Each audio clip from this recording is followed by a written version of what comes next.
viewers, welcome back to JTech World. So நம்ம previous வீடியோவில் என்ன பார்த்தோம், ஆப்ஜெக்ட் கிளாஸ், ரேப்பர் கிளாஸ் பற்றி பார்த்தோம், ஆப்ஜெக்ட் க்ளோனிங் பற்றி பார்த்தோம், மேத் கிளாஸ், பில்டிங் ஃபங்க்ஷன்ஸ் பற்றி பார்த்தோம்.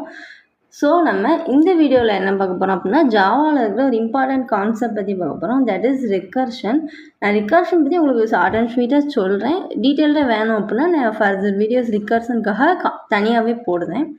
ஸோ இப்போ இன்டர்வியூவில் வந்து ஃப்ரீக்வெண்ட்டாக கேட்குற டாபிக் லைக் ப்ரோக்ராம் சால்வ் பண்ண யூஸ் ஆகும் ரிகர்ஷன் கான்செப்ட். அண்ட் தென் பர்டிகுலராக வந்து இந்த factorial, Fibonacci, tree traversal, searching அல்காரிதம்ஸ்லாம் வந்து ரிகர்ஷன் வந்து ரொம்பவே யூஸ் ஆகும். ஸோ ரிகர்ஷன்னா என்ன, எப்படி ஒர்க் ஆகுது, ஸ்டாக் ஓவர்ஃப்ளோ எரர் வந்து ஏன் வருது அப்படின்னு எல்லாமே வந்து சிம்பிளாக வந்து புரிஞ்சுக்கலாம். ஸோ நம்ம டாப்பிக்கில் போவோம், வீடியோ ஸ்கிப் பண்ணாமல் ஃபுல்லாக பாருங்கள். What is recursion? இப்போ லைக் நோட்புக்கில் என்ன டெஃபினிஷன் இருக்குது அப்படின்னா, recursion in Java is a process in which a method call it self continuously. அதாவது ஒரு மெத்தட் வந்து தன்னைத்தானே வந்து மறுபடியும் கால் பண்ணினா அதுக்கு தான் ரிகர்ஷன் அப்படின்னு பேர். இப்போ எக்ஸாம்பிள் வந்து நான் உங்ககிட்ட சொன்ன மாதிரி போய் போய் என்னை கூப்பிடு, நீங்கள் போய் மறுபடியும் வந்து என்னையவே கூப்பிடுவீங்க. நானும் திரும்ப போய் என்னை வந்து கூப்பிடு அப்படின்னு சொன்னால் என்னாகும், இது வந்து ரிப்பீட் ஆகிக்கிட்டே இருக்கும். அதே கான்செப்ட் தான் ரிகர்ஷன். மெத்தட் வந்து தன்னைத்தானே வந்து கால் பண்ணிக்கிட்டே இருக்கும். எதுக்காக வந்து இப்போ நம்ம ரிகர்ஷன் போகிறோம், நார்மலாக வந்து லூப் யூஸ் பண்ணால் கூட ப்ரோக்ராம்ஸ் வந்து ரைட் பண்ணலாம். அப்போனா ரிகர்ஷன் எதுக்கு, ரீசன் வந்து எதுக்காகனா கோடு வந்து ஷார்ட்டாக இருக்கும். அண்ட் தென் காம்ப்ளெக்ஸ் ப்ராப்ளம்ஸ் வந்து ஈஸியாக சால்வ் பண்ண முடியும். ட்ரீ ஸ்ட்ரக்சரில் வந்து ஹேண்டில் பண்ணுறதுக்கு நமக்கு ரிகர்ஷன் ஈஸி. ஆனால் என்ன டிஸ்அட்வான்டேஜ் இருக்குது அப்படின்னா, கொஞ்சம் டிஃபிகல்ட் தான் அண்டர்ஸ்டாண்ட் பண்ணிக்கிறதுக்கு. அண்ட் தென் மெமரி வந்து அதிகமாக யூஸ் ஆகும். ராங்காக யூஸ் பண்ணால் ஸ்டாக் ஓவர்ஃப்ளோ அப்படின்னு எரர் வரும். நம்ம ரிகர்ஷனே ப்ரோக்ராமில் தப்பாக ஹேண்டில் பண்ணிட்டோம் அப்படின்னா ஸ்டாக் ஓவர்ஃப்ளோ அப்படின்னு எரர் வரும். ஸ்டாக் ஓவர்ஃப்ளோன்னு எரர் வரும். ஏன்னு அப்புறம் சொல்கிறேன். ஸோ சின்டெக்ஸ் வந்து என்னென்னா, return type, method name, and then again உள்ள நம்ம வந்து சேம் மெத்தடை தான் கால் பண்ணுறோம். தட் இஸ் இப்போ ரிட்டர்ன் டைப் வந்து என்ன, மெத்தட் வந்து என்ன வேல்யூ ரிட்டர்ன் பண்ணுதோ அதுதான். உங்களுக்கு வந்து வாய்ட், இன்ட், ஸ்ட்ரிங் எதனாலும் இருக்கலாம். மெத்தட் நேம்னா மெத்தடோட பேர், நீங்கள் என்ன நேம் வச்சுருக்கீங்களோ அது. அண்ட் தென் கோட் எக்ஸிக்யூட் பண்ணுறதுக்கு நம்ம அவங்களுக்குள்ள ஒரு பாடி வந்து எழுதிக்கலாம். லைக் மெத்தட் எக்ஸிக்யூட் ஆகிற ஸ்டேட்மெண்ட்ஸ் தான் அங்கே இருக்கும். And then method name of அப்படின்னா இதுதான் முக்கியம். இந்த லைனில் வந்து மெத்தட் வந்து தன்னைத்தானே மறுபடியும் கால் பண்ணுது. இது இருந்தால் தான் ரிகர்ஷனே நடக்கும். ஸோ அந்த லைன் ரொம்ப முக்கியம். இப்போ வந்து ஒரு எக்ஸாம்பிள் ப்ரோக்ராம் பார்ப்போம். பப்ளிக் கிளாஸ் ரிகர்ஷன் எக்ஸாம்பிள் வந்து எழுதியிருக்கேன். இப்போ மெயின் மெத்தட் வந்து மெயின் மெத்தட்குள்ளே பி ஆஃப் அப்படின்னு ப்ரோக்ராம் வந்து ஸ்டார்ட் ஆனோடனே மெயின் மெத்தட் பி ஆஃப் அப்படின்னு வந்து கால் பண்ணுது. ஸோ இப்போ பி ஆஃப் மெத்தட் உங்களுக்கு வந்து பிரிண்ட் ஸ்டேட்மெண்ட்குள்ளே ஹேலோன்னு போட்டிருக்கேன். ஸோ உங்களுக்கு டிஸ்பிளே என்ன வரும், ஹேலோன்னு வரும். நெக்ஸ்ட் லைன் வந்து மறுபடியும் பி ஆஃப் அப்படின்னு தான் கால் ஆகும். அப்போனா அகைன் கண்ட்ரோல் வந்து பி ஆஃப்குள்ளே போயிட்டு பிரிண்ட் ஸ்டேட்மெண்ட் தான் வரும். ஸோ அது மறுபடியும் வந்து உங்களுக்கு கால் பண்ணும்போது எப்படி நடக்கும் அப்படின்னா, பி ஆஃப் அப்படின்னு கால் பண்ணுதா, போகும் பி ஆஃப்னு மறுபடியும் அந்த ஃபங்க்ஷன் போய் கால் ஆகும். அப்போ பிரிண்ட் பண்ணிவிட்டு அகைன் மறுபடியும் பி ஆஃப்ன்ற சேம் ஃபங்க்ஷன் தான் கால் ஆகுது. அது பிரிண்ட் பண்ணோடனே அகைன் மறுபடியும் பி ஆஃப்னு சேம் ஃபங்க்ஷன் தான் கால் பண்ணுது. இதுக்கு வந்து முடிவே இல்லாமல் கண்டினியூவாக ஹலோன்னு அவுட்புட்டில் வந்து இன்ஃபைனைட் டைம்ஸ் வந்து நமக்கு பிரிண்ட் ஆகும். என்ன ரீசனுக்காக அப்படின்னா, மெத்தட் தன்னைத்தானே கால் பண்ணிகிட்டே இருக்குது. நம்ம ஸ்டார்ட் பண்ணுறதுக்கு எந்த கண்டிஷனுமே அங்கே கொடுக்கல. ஸோ இந்த மாதிரி இடத்துல தான் வந்து உங்களுக்கு என்னென்னா ஸ்டாக் ஓவர்ஃப்ளோ அப்படின்னு எரர் வரும். இப்போது ஸ்டாக் மெமரி கான்செப்ட் இது வந்து என்னென்னா ரொம்ப முக்கியம். லைக் மெத்தட் வந்து கால் ஆகும்போது ஜாவா வந்து ஸ்டாக் மெமரியில் வந்து ஒரு பிளாக் வந்து க்ரியேட் பண்ணும். இப்போ எக்ஸாம்பிளுக்கு பி ஆஃப் அப்படின்னு கால் பண்ணுது அப்படின்னா ஸ்டாக்லேயும் பி ஆஃப். இப்போ மறுபடியும் பி ஆஃப் கால் பண்ணுது அப்படின்னா பி ஆஃப் அப்படின்னு உங்களுக்கு வந்து இப்படி ஸ்டாக் வந்து ஃபில் ஆகிக்கிட்டே இருக்கும். அப்போது ஒரு ஸ்டேஜுக்கு அப்புறம் ஸ்டாக் வந்து ஃபுல் ஆகிடும். நீ புது மெத்தட் கால்ஸை வந்து சேவ் பண்ண ஸ்பேஸ் வந்து இருக்காது. அப்போ தான் ஜாவாவில் வந்து எரர் த்ரோ பண்ணும். That is java.lang.stack overflow error. அதாவது என்ன மீனிங் அப்படின்னா, ஸ்டாக் மெமரி வந்து ஃபுல் ஆயிடுச்சு அப்படின்னு மீனிங். அதான் மீனிங். ஸோ இப்போ இம்பார்ட்டன்ட் பாயிண்ட் வந்து என்ன அப்படின்னா ரிகர்ஷனில் வந்து எப்போவுமே வந்து ஒரு ஸ்டாப்பிங் கண்டிஷன் வந்து நம்ம கண்டிப்பாக கொடுக்கணும். இப்போ இந்த எக்ஸாம்பிளில் நம்ம கொடுக்கல, நம்ம வந்து கண்டிப்பாக கொடுக்கணும். சாரி, அதுக்கு பேர் தான் என்ன சொல்கிறாங்க அப்படின்னா பேஸ் கண்டிஷன் அப்படின்னு சொல்கிறாங்க. பேஸ் கண்டிஷன் வந்து இல்லை அப்படின்னா நமக்கு வந்து இன்ஃபைனைட் டைம்ஸ் வந்து என்ன நடக்கும், ரெக்கர்ஷன் கால் நடக்கும், ஸ்டாக் வந்து என்ன ஆகும், ஃபுல்லாகும். அதுக்கப்புறம் நமக்கு வந்து எரர், ஸ்டாக் ஓவர்ஃப்ளோ அப்படின்னு வந்து எரர் வரும். ஸோ அதுக்காக நம்ம கொடுக்குறது தான் வந்து இந்த பேஸ் கண்டிஷன். அது வந்து நம்ம வந்து கண்டிப்பாக கொடுக்கணும். இப்போ ஒரு எக்ஸாம்பிள், ஒரு மிரருக்கு ஆப்போசிட்டாக இன்னொரு மிரர் வச்சா எப்படி இமேஜ் இன்ஃபைனைட்டாக தெரியுமோ அதே மாதிரி தான் தன்னை தானே கால் பண்ண ரிகர்ஷன். ஆனால் ஒரு பாயிண்டில் ஸ்டாப் பண்ண கண்டிஷன் இருக்கணும், இல்லைன்னா உங்களுக்கு எரர் வரும். ஒன்றும் இல்லை, லைக் இஃப் ஏன்னு ஒரு வேல்யூ லெஸ் தென் 0 இருந்தால் நீங்கள் வந்து ரிட்டர்ன் ஃபால்ஸ் இப்படி கொடுத்தீங்க. ரிட்டர்ன் ஸ்டேட்மெண்ட்டில் உங்கள் ஃபங்க்ஷனுக்கு என்ன டேட்டா டைப் வச்சுருக்கீங்களோ அதை ரிட்டர்ன் பண்ணிங்க அப்படின்னா இந்த இது இதுதான் வந்து என்னென்னா பேஸ் கண்டிஷன் அப்படின்னு சொல்லுவோம். இது எப்போ ட்ரூ ஆகுதோ அப்போ உங்களுக்கு ப்ராசஸே ஸ்டாப் ஆகும், இல்லாட்டி உங்களுக்கு இன்ஃபைனைட் டைம்ஸ் வந்து கால் ஆகிக்கிட்டே இருக்கும். ஸோ அதான் ரிகர்ஷனில் பேஸ் கண்டிஷன் வந்து கண்டிப்பாக வைக்கணும், இல்லைனா எரர் வரும். இது வந்து நல்லா தெரிஞ்சு வச்சுக்கோங்க. அதுக்கப்புறம் call by value, call by reference. இப்போ நெக்ஸ்ட் டாபிக், இது வந்து ரொம்ப பெரிய கன்ஃபியூஷன் டாபிக் தான், இன்டர்வியூவில் வந்து கேட்பாங்க. இப்போ கால் பை வேல்யூ இருக்குது ஜாவாவில், கால் பை ரெஃபரன்ஸ் வந்து கிடையாது. அதை வந்து ஃபஸ்ட்டு மைண்டில் வச்சுக்கோங்க. கால் பை ரெஃபரன்ஸுன்றது கிடையாது ஜாவாவில். கால் பை வேல்யூனா என்ன அப்படின்னா ஒரு வேரியபிள் வேல்யூவை வந்து நம்ம வந்து மெத்தடுக்கு வந்து பாஸ் பண்ணும்போது ஒரிஜினல் வேரியபிள் வந்து அனுப்ப மாட்டோம், அதோட காப்பி தான் அனுப்புவோம். ஓகேவா? தட் இஸ், அதாவது மெத்தட்குள்ளே சேஞ்சஸ் நம்ம பண்ணாலும் ஒரிஜினல் வேரியபிள் வந்து சேஞ்ச் ஆகாது. அதுதான் வந்து கால் பை வேல்யூ. இப்போது இங்கே என்ன பண்ணுறோம், அந்த எக்ஸாம்பிளில் ஆப்ரேஷன்ற கிளாஸ்க்கு வந்து ஒரு ஆப்ஜெக்ட் வந்து க்ரியேட் பண்ணுறோம். 15 டேட்டா வேல்யூ. ஓகேவா? மேலே வந்து வச்சுருக்கோம். பிரிண்ட் ஸ்டேட்மெண்ட்டில் பிஃபோர், அதாவது அந்த 50 சேஞ்ச் பண்ணுறதுக்கு முன்னாடி பிரிண்ட் ஸ்டேட்மெண்ட்டில் வந்து என்ன இருக்கும் அப்படின்னா 15 டிஸ்பிளே ஆகும். இப்போ மெத்தட் வந்து கால் ஆகுது சேஞ்ச் ஆஃப் 500 அப்படின்னு. 500 மெத்தடுக்கு வந்து அனுப்புதா, ஆனால் ஒரிஜினல் வேரியபிளில் வந்து இல்லை, காப்பி தான் வந்து நமக்கு வந்து போகும். ஸோ மெத்தட்குள்ளே போகும்போது datas equal to data plus 100 அப்படின்னா 500 + 100 600. இப்போது டேட்டா வேல்யூ 600 ஆயிடுச்சு. ஆனால் இங்கே மெத்தடோட லோக்கல் வேரியபிளில் மட்டும், ஒரிஜினல் ஆப்ஜெக்ட் வேரியபிளில் கிடையாது. அதாவது மெத்தட் முடிஞ்சு வெளியே வந்தோடனே நமக்கு லோக்கல் வேரியபிள் வந்து டிஸ்ட்ராய் ஆகிரும். அண்ட் தென் அந்த டேட்டான்ற வேரியபிளில் வந்து ஸ்டில் நமக்கு வந்து 50 அப்படின்றது தான் இருக்கும். ஸோ ஃபைனல் அவுட்புட் வந்து பிஃபோர் சேஞ்சுலேயும் 50 தான் இருக்கும், ஆஃப்டர் சேஞ்சுலேயும் 50 தான் இருக்கும். இப்போ நீங்கள் அந்த மெத்தடுக்குள்ளேயே வந்து பிரிண்ட் பண்ணிங்க அப்படின்னா உங்களுக்கு 600 வரும். பட் நீங்கள் வந்து என்ன பண்ணுறீங்க, ஜஸ்ட்டு அந்த ஃபங்க்ஷன் கால் பண்ணி வேல்யூ உள்ளே அனுப்பி மேலே போய் டேட்டா +, டேட்டா + 100 போடணும்னா டேட்டா 600 இருக்குது அந்த ஃபங்க்ஷனில். ஆனால் வெளியே வரும்போது அது வந்து லைக் ஜஸ்ட்டு அந்த இதுக்கு முன்னாடி டெம்பரரி தான் சேஞ்ச் ஆகும். நம்ம செட் பண்ணியிருக்க டேட்டான்ற வேரியபிளில் போய் பெர்மனெண்ட்டாக சேஞ்ச் வந்து ஆகாது. இதுதான் கால் பை வேல்யூ. ஜாவா வந்து support call by value or call by reference கேட்டாங்க அப்படின்னா ஒன்லி கால் பை வேல்யூன்னு மட்டும் சொல்லுங்கள். ஈவன் ஆப்ஜெக்ட்ஸ் வந்து passed as copy of references வந்து கால் பை வேல்யூஸ். ஸோ நம்ம நெக்ஸ்ட் என்ன பார்க்க போகிறோம் அப்படின்னா ஸ்ட்ரிங் கான்செப்ட் பற்றி பார்ப்போம். இப்போது லைக் இன்டர்வியூஸில் வந்து ஸ்ட்ரிங் கான்செப்ட் வந்து ரொம்ப ரொம்ப கண்டிப்பாகவே கேட்பாங்க. ஸோ ஸ்ட்ரிங்னா என்ன, மெத்தட்னா என்ன, buffer, string builder, to string of எல்லாமே டீட்டெயில்டாக பார்க்கணும். What is string? String in Java, string is basically an object that represents sequence of character values. சிம்பிளாக சொன்னோம் அப்படின்னா ஸ்ட்ரிங்னா கேரக்டர்ஸோட கலெக்ஷன் தான் ஸ்ட்ரிங் அப்படின்னு சொல்லுவாங்க. இப்போ எக்ஸாம்பிள் வந்து என்ன அப்படின்னா ஜாவான் இருக்கா, ஆனால் இதில் JAVAன்னு 4 கேரக்டர்ஸ் வந்து மொத்தம் இருக்குது. இந்த கேரக்டர்ஸ் எல்லாமே சேர்ந்து ரெப்ரசன்ட் பண்ணுறது தான் ஸ்ட்ரிங். இப்போ உங்களோட நேம் வந்து எடுத்துக்கோங்களேன், அது ஒரு ஸ்ட்ரிங். காலேஜ் நேம் எடுத்துக்கிட்டிங்கன்னா அது ஒரு ஸ்ட்ரிங். சிட்டி நேம் எடுத்துக்கிட்டிங்க அப்படின்னா அதுவுமே ஒரு ஸ்ட்ரிங். ஸோ டெக்ஸ்ட் டேட்டா வந்து சேவ் பண்ண யூஸ் பண்ணுறோம். Character array is a string.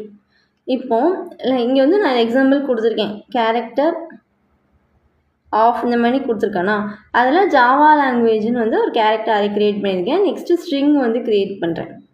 So output வந்து உங்களுக்கு என்ன வரும் அப்படின்னா அந்த ஜாவா லாங்குவேஜ் அப்படின்றது தான் வந்து ஸ்ட்ரிங்காகவே வரும் அவுட்புட்டில்.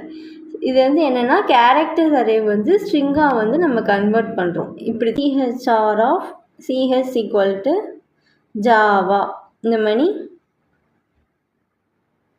ஓகே. இப்படி வந்து ஒரு கேரக்டர் அரே வச்சுருக்கோம். இப்போ இதை ஸ்ட்ரிங்காக மாற்றுறதுக்கு string wrapper class string S is equal to new string of இதுக்குள்ளே நீங்கள் இந்த கேரக்டர் போட்டுக்கிட்டீங்க அப்படின்னா இதுதான் கேரக்டர் அரேவை வந்து ஸ்ட்ரிங்காக வந்து கன்வெர்ட் பண்ணுறோம். ரெண்டு அவுட்புட்டுமே நமக்கு வந்து சேமாக தான் இருக்கும். ஸ்ட்ரிங் வந்து என்ன அப்படின்னா இங்கே ஆப்ஜெக்ட் இது வந்து முக்கியமானது. சி லாங்குவேஜில் வந்து ஸ்ட்ரிங்கு செப்பரேட் டேட்டா டைப் வந்து கிடையாது. ஆனால் ஜாவாவில் வந்து ஸ்ட்ரிங் அப்படின்னு ஒரு அது வந்து ஒரு கிளாஸ். அதனால ஸ்ட்ரிங்குனா வந்து ஒரு ஆப்ஜெக்ட். இப்போ லைக் ஸ்ட்ரிங் கிளாஸ்லேயே வந்து நமக்கு நிறையா மெத்தட்ஸ் வந்து இருக்குது. நம்ம எப்படி மேத்ஸ் கிளாஸ்க்கு மெத்தட் பார்த்தோமோ அதே மாதிரி ஸ்ட்ரிங்கில் வந்து நிறையா மெத்தட் இருக்குது. எதுக்காக அப்படின்னா டெக்ஸ்ட் டேட்டாவை வந்து மேனிப்புலேட் பண்ணுறதுக்காக தான் நம்ம யூஸ் பண்ணுறோம். ஸ்ட்ரிங் கிளாஸ் வந்து என்ன அப்படின்னா ஜாவா டாட் லேங் டாட் அப்படின்னு ஒரு பேக்கேஜில் வந்து ஆல்ரெடி இருக்குது. அதனால நம்ம இம்போர்ட் பண்ண தேவை கிடையாது, டைரெக்டாக நம்ம யூஸ் பண்ணால் போதும். இப்போது லைக் ஸ்ட்ரிங்கில் வந்து சீரியலைசபிள் கம்பேரபிள் கேர் சீக்வன்ஸ் அப்படின்னு கொடுத்துருக்காங்க. இது எப்படி நம்ம எக்ஸ்பிளைன் பண்ணால் சீரியலைசபிள் அப்படின்னா ஆப்ஜெக்ட் வந்து சேவ் பண்ண ஹெல்ப் பண்ணும். கம்பேரபிள் அப்படின்னா ஸ்ட்ரிங்ஸை கம்பேர் பண்ணுறதுக்காக யூஸ் பண்ணுவோம். கேர் சீக்வன்ஸ் அப்படின்னா கேரக்டர் சீக்வன்ஸை வந்து ரெப்ரசன்ட் பண்ணும். எக்ஸாமுக்கு இவ்வளோ சொன்னால் நம்ம போதும்.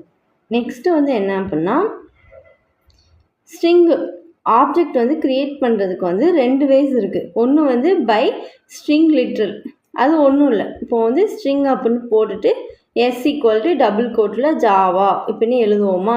இது வந்து நம்ம காமனாக வந்து யூஸ் பண்ணுறது. இது ரொம்ப ஈஸி, மெமரி வந்து சேவ் பண்ணும். இன்னொரு வேஸ் வந்து என்னென்னா நியூ கீவேர்ட் யூஸ் பண்ணி நம்ம இப்போ பார்த்தோமா ஸ்ட்ரிங் ஒரு வேரியபிள் போட்டுட்டு equal to new string of அந்த பேரந்தசிஸ்குள்ளே நம்ம வந்து இப்படி போடுவோம். இது வந்து என்ன பண்ணுவோம் அப்படின்னா நியூ ஆப்ஜெக்ட் வந்து க்ரியேட் பண்ணும், மெமரி வந்து அதிகமாக யூஸ் பண்ணும். இது ரெண்டு வேஸ் இருக்குது. எந்த மெத்தட் ப்ரிஃபர் பண்ணுவீங்கன்னு கேட்டாங்கன்னா நீங்கள் என்ன சொன்னால் ஸ்ட்ரிங் லிட்ரல் தான் வந்து ப்ரிஃபர் பண்ணுவேன் அப்படின்னு சொல்லணும். அதுக்கப்புறம் நம்ம இப்போ பில்ட்-இன் மெத்தட்ஸ் வந்து பார்க்கலாம். ஃபஸ்ட்டு வந்து என்ன அப்படின்னா கேரட் ஆஃப் இது வந்து எதுக்காக அப்படின்னா return the character value of particular index. இப்போ ஜாவா அப்படின்னு போட்டிருந்தோம் அப்படின்னா நம்ம அரே பார்த்தோமா அதே மாதிரி இங்கேயும் வந்து இண்டெக்ஸ் வேல்யூ இருக்குது. இப்போ எனக்கு ஏன்ற வேல்யூவோட இண்டெக்ஸ் வேல்யூ வேணும், வீன்ற கேரக்டரோட இண்டெக்ஸ் வேல்யூ வேணும் அப்படின்னா நீங்கள் வந்து கேரட் ஆஃப் அப்படின்னு யூஸ் பண்ணிக்கலாம். இப்போ ஜாவாவில் வந்து இப்போது இந்த string S is equal to double கோட்ஸில் ஜாவான்னு வச்சுருக்கீங்க, ஓகேவா. இப்போது சிஸ்டம் டாட் அவுட் பிரிண்ட் ஸ்டேட்மெண்ட்டில் எஸ் டாட் கேரட் ஆஃப்குள்ளே நான் 2 அப்படின்னு ஒரு இண்டெக்ஸ் வேல்யூ கொடுக்கேன் அப்படின்னா நமக்கு என்ன ரிட்டர்ன் ஆகும் அப்படின்னா வீணு வந்து அவுட்புட் வந்து ரிட்டர்ன் ஆகும். இதான் வந்து கேரட் ஆஃப். அண்ட் தென் அடுத்து லென்த் ஆஃப் அப்படின்னா ஸ்ட்ரிங்கோட லென்த்தை வந்து ரிட்டர்ன் பண்ணும். ஃபார்மேட் ஆஃப் அப்படின்னா லைக் இப்போ வந்து எக்ஸாம்பிளுக்கு வந்து என்னென்னா எக்ஸாம்பிளுக்கு இப்போ string S is equal to string dot format of இதுக்குள்ளே வந்து இப்படி டபுள் கோட்ஸில் age is equal to percentage D இப்படி போட்டு நான் 20 போட்டு கொடுத்தேன் அப்படின்னா உங்களுக்கு வந்து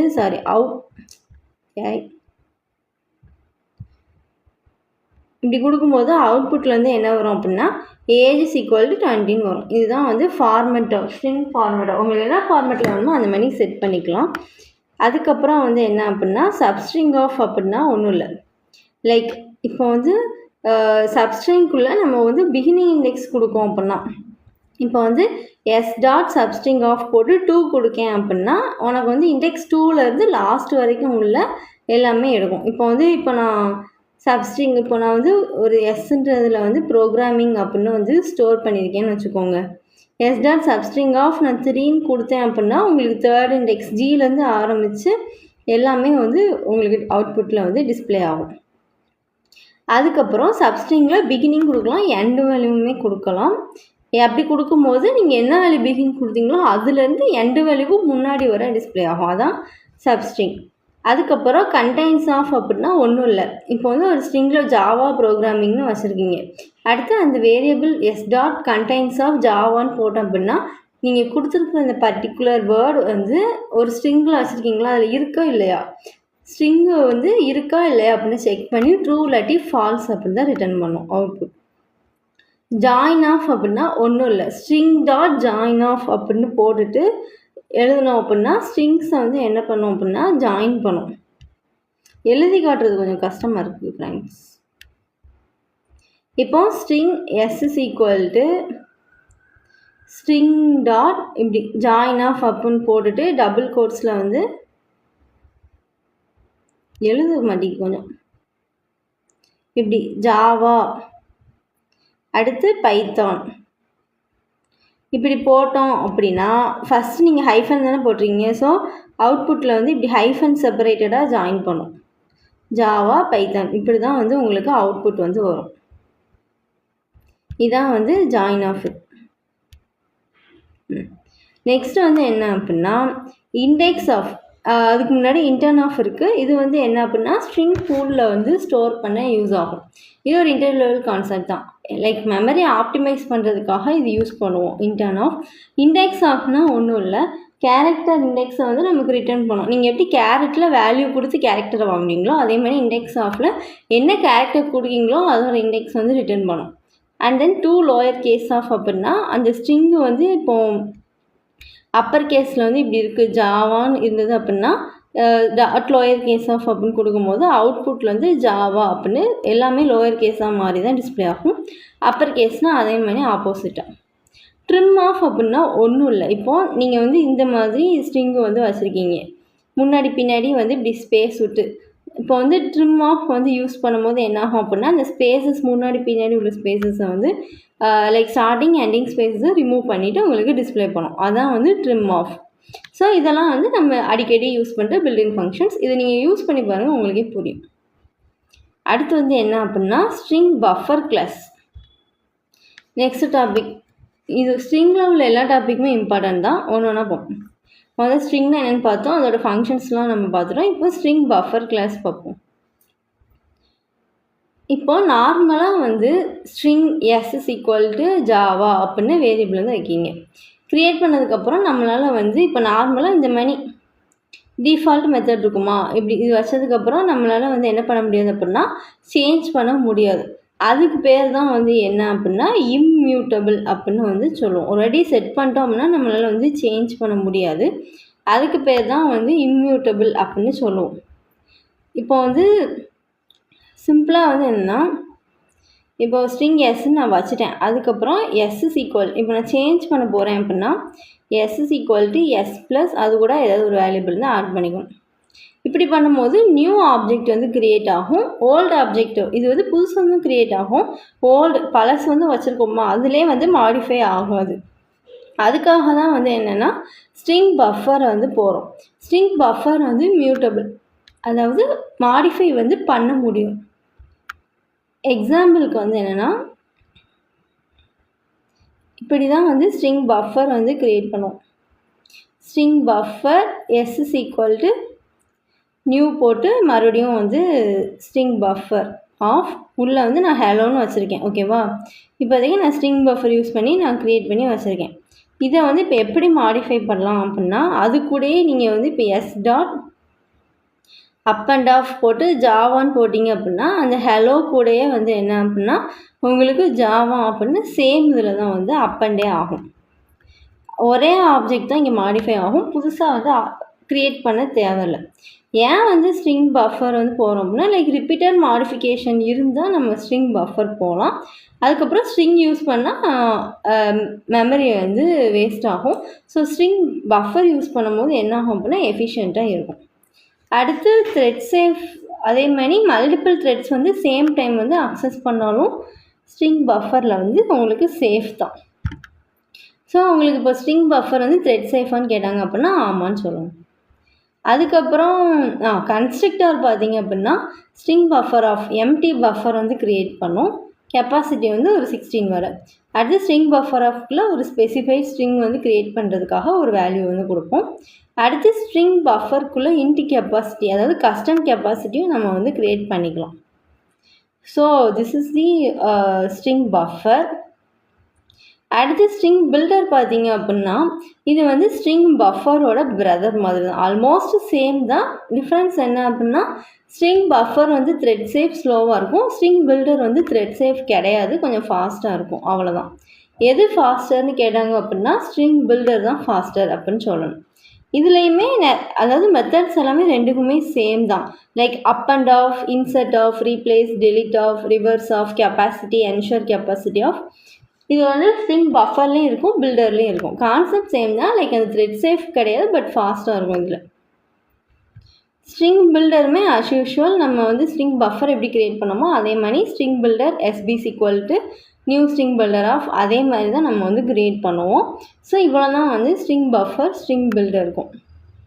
அதுக்கப்புறம் லைக் டூ ஸ்ட்ரிங் ஆஃப், ஜாவாவில் வந்து டூ ஸ்ட்ரிங் ஆஃப் வந்து இன்டர்வியூவில் கண்டிப்பாக கேட்குற டாபிக் தான்.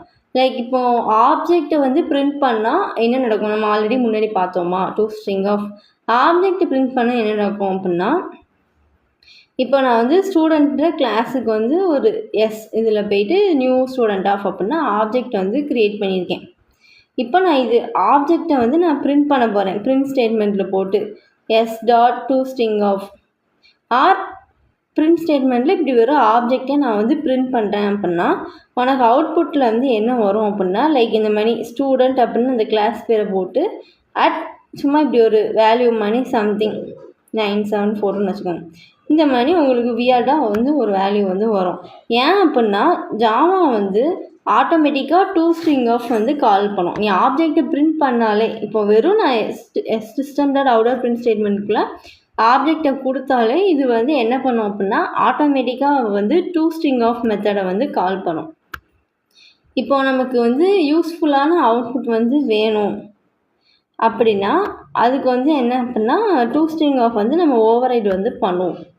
இப்போ எக்ஸாம்பிளுக்கு வந்து என்ன அப்படின்னா இப்போ வந்து உங்களுக்கு அப்போலாம் வந்து அவுட்புட் வந்து என்ன சும்மா இப்படி இந்த மாதிரி உங்களுக்கு வந்து மீனிங்ஃபுல்லாக இல்லாமல் தான் அவுட்புட்டே வரும். இப்போ எனக்கு வந்து மீனிங்ஃபுல்லாக வேணும் அப்படின்னா டூ ஸ்ட்ரிங் ஆஃப் மெத்தட் நம்மளே ஓவர்ரைட் பண்ணி டிஃபால்ட்டாக எழுதிக்கலாம். உள்ள கோட்லேயே நம்ம வந்து டூ ஸ்ட்ரிங் ஆஃப் வந்து எழுதிக்கலாம். எக்ஸாம்பிளுக்கு வந்து எப்படின்னா பப்ளிக் டூ ஸ்ட்ரிங் ஆஃப் ஒரு ஸ்ட்ரிங்காக தான் ரிட்டர்ன் பண்ணுவோம். ஸோ டேட்டா டைப் வந்து ஸ்ட்ரிங்கு, அதுக்கப்புறம் டூ ஸ்ட்ரிங் ஆஃப்னு அந்த ஃபங்க்ஷனை எழுதிட்டு இதுக்குள்ளே நம்ம ரிட்டர்ன் பண்ணிக்கலாம். எப்படின்னா இந்த மணி ரிட்டர்ன் பண்ணும் போது உங்களுக்கு வந்து அவுட்புட் வந்து என்ன வரும் அப்படின்னா இந்த மாதிரி J21 இந்த மாதிரி ஒரு மீனிங்ஃபுல்லாக கிளாஸ் பேர்னு வச்சுக்கோங்களேன். கிளாஸில் வந்து நம்ம கிளாஸ் நேமில் வந்து என்ன வேரியபிள் யூஸ் பண்ணியிருக்கோமோ அதோட வேல்யூ இப்படி மீனிங்ஃபுல்லாக டூ ஸ்ட்ரிங் ஆஃப் வச்சு நம்ம வந்து லைக் எனக்கு வந்து ஒரு மீனிங்ஃபுல்லாக அவுட்புட் வேணும் அப்படின்னா அதுக்கு வந்து நம்ம டிஸ்பிளே பண்ணுறதுக்கு நம்மளே வந்து ஓவர்ரைட் பண்ணி எழுதிக்கலாம். அண்ட் தென் ஸோ இவ்வளோ தான் வந்து ஸ்ட்ரிங் பஃபர், ஸ்ட்ரிங் பில்டர். ஸ்ட்ரிங்னா மியூட்டபிள் கிடையாது, ஸ்ட்ரிங் பஃபரும் ஸ்ட்ரிங் பில்டரும் மியூட்டபிள். அது மாதிரி ஸ்ட்ரிங் த்ரெட் சேஃப் கிடையாது, பில்டரும் த்ரெட் சேஃப் கிடையாது, ஸ்ட்ரிங் பஃபர் வந்து த்ரெட் சேஃப். ஸ்பீடு பார்த்திங்கன்னா ஸ்ட்ரிங் ஸ்லோவாக தான் இருக்கும், ஸ்ட்ரிங் பஃபர் மீடியமாக இருக்கும், பில்டர் வந்து ஃபாஸ்ட்டாக இருக்கும். மெமரி வந்து என்னென்னா ஸ்ட்ரிங்கு தான் வந்து மோர் மெமரி வந்து கன்சியூம் பண்ணும், மீதி ரெண்டுமே வந்து கம்மியான மெமரிஸ் தான் வந்து எடுத்துக்கும். ஓகே, நெக்ஸ்ட்டு வந்து ஸ்ட்ரிங் டோக்கனைசர் பற்றி பார்ப்போம். ஸ்ட்ரிங் டோக்கனைசர்னு லைக் பெரிய சென்டென்ஸை எடுத்து அதை சின்ன சின்ன பார்ட்ஸாக வந்து ஸ்ப்ளிட் பண்ண யூஸ் ஆகுற கிளாஸ் தான் வந்து ஸ்ட்ரிங் டோக்கனைசர் அப்படின்னு சொல்கிறாங்க. சிம்பிளாக சொன்னால் ஒரு சென்டென்ஸில் இருக்கிற வேர்ட்ஸை வந்து நம்ம செப்பரேட் பண்ணுறது. இப்போ வந்து hello world to India or hello welcome to India அப்படின்றதுனா அதில் மொத்தம் எத்தனை 4 வேர்ட்ஸாக இருக்கா. ஸோ ஸ்ட்ரிங் டோக்கனைசர் யூஸ் பண்ணி அதை தனித்தனி செப்பரேட் வேர்டை நம்மளால் ஸ்ப்ளிட் பண்ண முடியும். ஸோ நம்ம ஸ்ட்ரிங் டோக்கனைசர் பற்றி பார்ப்போம். ஸ்ட்ரிங் டோக்கனைசர் அப்படின்னா அது வந்து ஒரு கிளாஸ் java.util பேக்கேஜில் வந்து இருக்குது. அதனால நம்ம யூஸ் பண்ணும்போது import java.util.starன்னு போட்டாலே போதும். லைக் நம்ம வந்து இம்போர்ட்டும் பண்ண வேணாம். அது வந்து ஸ்ட்ரிங் டோக்கனைசர் வந்து ஒரு லெஜசி கிளாஸ் தான். எஜன்சினா ஒன்றில் ஜாவாவில் வந்து ஓல்டு வெர்ஷனில் இருந்தே யூஸ் பண்ணிட்டு வர்ற கிளாஸ். ஸோ இப்போ நம்ம ஸ்ட்ரிங் டாட் ஸ்ப்ளிட் ஆஃப் மாதிரி மாடர்ன் மெத்தட்ஸ் வந்தாலும் சிம்பிள் ஸ்ட்ரிங் ஸ்ப்ளிட்டிங்கு ஸ்ட்ரிங் டோக்கனைசர் வந்து இப்போவும் யூஸ் பண்ணுறாங்க. ஸோ ஸ்ட்ரிங் டோக்கனைசர் வந்து எப்படி ஒர்க் ஆகுதுன்னு பார்ப்போம். இப்போ ஒரு சென்டென்ஸ் வந்து இருக்குது, ஹலோ வெல்கம் டு இந்தியா அப்படின்னு ஒரு சென்டென்ஸ் வந்து உங்களுக்கு இருக்குது. இதை ஸ்ட்ரிங் டோக்கனைசருக்கு வந்து நம்ம கொடுக்கும்போது ஸ்ட்ரிங் டோக்கனைசர் வந்து என்ன பண்ணோம் அப்படின்னா சென்டென்ஸை வந்து எடுத்து வேர்ட்ஸாக வந்து நமக்கு செப்பரேட் பண்ணும். அதாவது இப்படி பண்ணும், ஹலோ தனியாக, வெல்கம் தனியாக, டு தனியாக, இந்தியா தனியாக வந்து செப்பரேட் பண்ணும். இவங்க எல்லாமே வந்து டோக்கன்னா வந்து என்ன அப்படின்னா ஒன்றும் இல்லை. டோக்கன்னா ஸ்ப்ளிட் பண்ணதுக்கப்புறம் கிடைக்கிற ஒவ்வொரு பார்ட்டு தான் டோக்கன். இப்போ இங்கே நமக்கு வந்து வெல்கம் டு இந்தியா வந்து மொத்தம் 4 இருக்குது. ஸோ 4 டோக்கன்ஸ் வந்து இங்கே கிடச்சிருக்கு. அதுக்கப்புறம் டெலிமிட்டர்னால் என்ன? டெலிமிட்டர்னால் வேர்ட்ஸை வந்து செப்பரேட் பண்ணுற கேரக்டர்ஸ் தான் வந்து டெலிமிட்டர். ஒன்றும் இல்லை, இப்போ வந்து ஹலோ வெல்கம் டு இந்தியாவா, ஹலோ தனியாக, வெல்கம் தனியாக. இப்போ இது வந்து அந்த வேர்ட்ஸை வந்து கமா வச்சு தான் செப்பரேட் பண்ணுதா. ஸோ இங்கே இதுதான் வந்து டெலிமிட்டர்னால் லைக் நம்ம அப்போ ஹைஃபன் வச்சு ஜாவா ஹைஃபன் பைத்தான் நம்ம வந்து செப்பரேட் பண்ணோமா, அதுதான் ஒரு கேரக்டர் வச்சு செப்பரேட் பண்ணுறது தான் டெலிமிட்டர். ஸ்பேஸ் கூட டெலிமிட்டர் தான் நம்ம யூஸ் பண்ணலாம். அதாவது இப்போ ஜாவா பைத்தான் ஸ்பேஸையும் நம்ம வந்து இங்கே டெலிமிட்டராக வந்து நம்ம யூஸ் பண்ணிக்கலாம். ஸோ அதுதான் வந்து டெலிமிட்டர்னால் ஒன்றும் இல்லை, செப்பரேட்டர் தான் வந்து டெலிமிட்டர். வேர்ட்ஸை செப்பரேட் பண்ணுவோம், அதுதான் டெலிமிட்டர். இது வந்து தெரிஞ்சு வச்சுக்கோங்க. Next constructor. String tokenizer create பண்ண 3 கன்ஸ்ட்ரக்டர்ஸ் வந்து இருக்குது. String tokenizer of string STR இது வந்து ஒரு ஈஸியஸ்டான கன்ஸ்ட்ரக்டர். டிஃபால்ட்டாக டெலிமிட்டர் வந்து ஸ்பேஸ் வந்து கொடுக்கும், ஓகேவா. அதுக்கப்புறம் வந்து என்ன அப்படின்னா இன்னொரு கன்ஸ்ட்ரக்டர் வந்து என்ன அப்படின்னா ஸ்ட்ரிங் டோக்கனைசர் ஆஃப் ஸ்ட்ரிங்குக்குள்ளே STR comma string delim of. அதாவது நம்ம எப்படி வந்து ஸ்ப்ளிட் பண்ணணும் அப்படின்றத நம்ம இங்கே வந்து கொடுப்போம் கமா செப்பரேட்டடாக. ஸோ அது வந்து என்ன பண்ணுவோம் அப்படின்னா லைக் கமா வச்சு ஸ்ப்ளிட் பண்ணும். இப்போ நான் உங்களுக்கு எழுதி காட்டணும்னு வச்சுக்கோங்களேன். ஃபஸ்ட்டு கன்ஸ்ட்ரக்டர் வந்து இப்படி நான் string tokenizer of equal to new மறுபடியும் ஸ்ட்ரிங் டோக்கனைசர் ஆஃப்குள்ளே இப்படி டபுள் கோட்ஸில் வந்து ஜாவா பைத்தான் இப்படி போடுதேன் அப்படின்னா இது வந்து என்ன பண்ணும் அப்படின்னா ஸ்பேஸ் வச்சு ஸ்ப்ளிட் பண்ணும். அவுட்புட்டில் வந்து உங்களுக்கு ஜாவா பைத்தான் இந்த மாதிரி ஸ்பேஸ் வச்சு ஸ்ப்ளிட் பண்ணும். செகண்ட் கன்ஸ்ட்ரக்டர் வந்து என்ன அப்படின்னா உள்ளே நம்ம எப்படி கொடுப்போம் அப்படின்னா லைக் இந்த மாதிரி ஜாவா கமா பைத்தான் கமா போட்டு வேர்ட்ஸை வந்து கொடுத்துருப்போம். இப்படி போட்டுட்டு இப்படி கொடுப்போம். இதுதான் செகண்ட் கன்ஸ்ட்ரக்டர். இப்படி கொடுக்கும்போது ஒரு கமா முடியும் போதும் அந்த வேர்டை வந்து நமக்கு இப்படி டிஸ்பிளே பண்ணும், கமா செப்பரேட்டடாக டிஸ்பிளே பண்ணி காட்டும். அதுக்கப்புறம் 3வது கன்ஸ்ட்ரக்டர் வந்து string tokenizer of string delimiter return value boolean. இது வந்து கொஞ்சம் அட்வான்ஸ் கான்செப்ட். இங்கே வந்து டெலிமிட்டர் அவுட்புட்டில் வரணுமா வேண்டாமா அப்படின்றத வந்து டிசைட் பண்ணுறது. ஒன்றும் இல்லை, இப்படி அந்த கன்ஸ்ட்ரக்டருக்குள்ளே இப்போ நான் ஏ கமா பி கமா சின்னு கொடுத்துட்டு டெலிமிட்டர் வந்து கமா செப்பரேட்டர்னு கொடுத்துட்டு ட்ரூன்னு கொடுத்துட்டேன் அப்படின்னா உங்களுக்கு வந்து அவுட்புட் வந்து எந்த மாதிரி வரும் அப்படின்னா A comma B comma C comma delimiter கூட நமக்கு வந்து டோக்கனாக வந்து வரும். ஃபால்ஸ் கொடுத்தோம் அப்படின்னா எதுவுமே இல்லாமல் ஜஸ்ட்டு சிம்பிளாக ஏபிசி அப்படின்னு வரும், ஓகேவா. இதுதான் வந்து 3 கன்ஸ்ட்ரக்டர். இப்போ ட்ரூனா டெலிமிட்டர் வந்து டோக்கனை ரிட்டர்ன் ஆகும். ஃபால்ஸுன்னு கொடுத்தோம் டெலிமிட்டர் வந்து ரிட்டர்ன் ஆகாது. அதுக்கப்புறம் இப்போ நம்ம சம் மெத்தட்ஸ் பற்றி பார்ப்போம். கவுண்ட் டோக்கன்ஸ் ஆஃப் இது வந்து என்ன பண்ணும் அப்படின்னா எத்தனை டோக்கன் இருக்குது அப்படின்றத கவுண்ட் பண்ணும். அதுக்கப்புறம் நெக்ஸ்ட் எலமெண்ட் ஆஃப் அப்படின்னா நெக்ஸ்ட் டோக்கனை வந்து ஆப்ஜெக்ட் ஃபார்மில் ரிட்டர்ன் பண்ணும். மோஸ்ட்லி ஓல்டு கோடில் வந்து யூஸ் பண்ணுவாங்க. இங்கே வந்து என்ன அப்படின்னா லைக் ஆப்ஜெக்ட் ஃபார்மில் நமக்கு டோக்கன் வந்து ரிட்டர்ன் பண்ணும். ஹேஸ் மோர் எலமெண்ட் ஆஃப் அப்படின்னா நெக்ஸ்ட் டோக்கன் இருக்கா அப்படின்னு செக் பண்ணணும். இருந்தால் ட்ரூன்னு ரிட்டர்ன் பண்ணும், இல்லாட்டி ஃபால்ஸ் அப்படின்னு நமக்கு வந்து ரிட்டர்ன் ஆகும். அதுக்கப்புறம் ஹேஸ் மோர் டோக்கன் அப்படின்னா இது வந்து என்ன அப்படின்னா இன்னும் டோக்கன்ஸ் இருக்கா, டோக்கன் இருந்தால் ட்ரூ, அதே மாதிரி முடிஞ்சதுன்னா ஃபால்ஸ்ன்னு என்னமா. நெக்ஸ்ட் டோக்கன் ஆஃப் அப்படின்னா லைக் நெக்ஸ்ட் டோக்கனை வந்து ரிட்டர்ன் பண்ணும். அடுத்த டோக்கன் என்ன இருக்கோ அதை வந்து நமக்கு ரிட்டர்ன் பண்ணும். நெக்ஸ்ட் டோக்கனில் டெலிமிட்டர். டெம்பரரியாக டெலிமிட்டர் வந்து நம்ம மாற்றிக்கலாம். அதாவது கரண்ட் டெலிமிட்டரை வந்து கமாக்கு மாதிரி மாற்றி டோக்கனை வந்து நமக்கு என்ன பண்ணோம் அப்படின்னா ரிட்டர்ன் பண்ணும். இப்போ வந்து நான் இங்கே ஒரு எக்ஸாம்பிள் பாருங்கள். இப்போ ஃபஸ்ட்டு மெயின் மெத்தடுக்குள்ளே வந்தோடனே நம்ம டெலிமிட்டர் வந்து என்ன ஸ்பேஸ்ன்னு கொடுத்துருக்கோமா. ஸோ அப்போனா ஹேஸ் மோர் டோக்கன்ஸ் ஆஃப் வந்து இப்போ ஒயில் லூப்பில் போட்டிருக்கோம். ஹேஸ் மோர் டோக்கன்ஸ் ஆஃப்னா டோக்கன் இருக்கான்னு செக் பண்ணும். செக் பண்ணிவிட்டு உங்களுக்கு வந்து என்ன பண்ணோம் அப்படின்னா மைன் போட்டு நெக்ஸ்ட் டோக்கன் ஆஃப் அப்படின்னா டோக்கன் எடுத்து பிரிண்ட் பண்ணி அப்படி எல்லா டோக்கனும் வந்து உங்களுக்கு ரிப்பீட் ஆகிற வர அது வந்து என்ன பண்ணோம் அப்படின்னா பிரிண்ட் பண்ணிக்கிட்டே வரும். ஆஸ் யூஷுவல் லைக் ஃபஸ்ட்டு வந்து ஸ்ட்ரிங் டோக்கனைசர்னு கிளாஸ் யூஸ் பண்ணி இம்போர்ட் பண்ணுறோம். அதுக்கப்புறம் ஒரு இன்புட் ஸ்ட்ரிங் வந்து மெயின் மெத்தடுக்குள்ளே வந்து கொடுக்கும். டெலிமிட்டர் வந்து ஸ்பேஸ்ன்னு கொடுத்து ஸ்ட்ரிங்கை வந்து ஸ்ப்ளிட் ஆகும் டோக்கன்ஸாக. அதுக்கப்புறம் ஒயில் லூப் வேர்ட்ஸ் இருக்கா அப்படின்னு செக் பண்ணுறது தான் has more token of. First வந்து என்ன பண்ணுவோம் மைன் வந்து பிரிண்ட் பண்ணும். ஒவ்வொரு வேர்டும் அங்கே பிரிண்ட் பண்ணும். ஃபஸ்ட்டு மை பிரிண்ட் பண்ணும், செகண்ட் ஐட்ரேஷனில் நேம், தேர்டில் இஸ்ஸு, ஃபோர்த்தில் அந்த நேம் வந்து பிரிண்ட் பண்ணும். அதுக்கப்புறம் டோக்கன் முடிஞ்சிருச்சு. ஸோ ஹேஸ் மோர் டோக்கன்ஸ் ஆஃப்னு லூப்பில் செக் பண்ணும்போது ரிட்டன் ஃபால்ஸ்ன்னு ரிட்டன் பண்ணி லூப் வந்து ஸ்டாப் ஆகிரும். ஓகேவா, இவ்வளோ தான் வந்து ஸ்ட்ரிங் டோக்கனைசர்.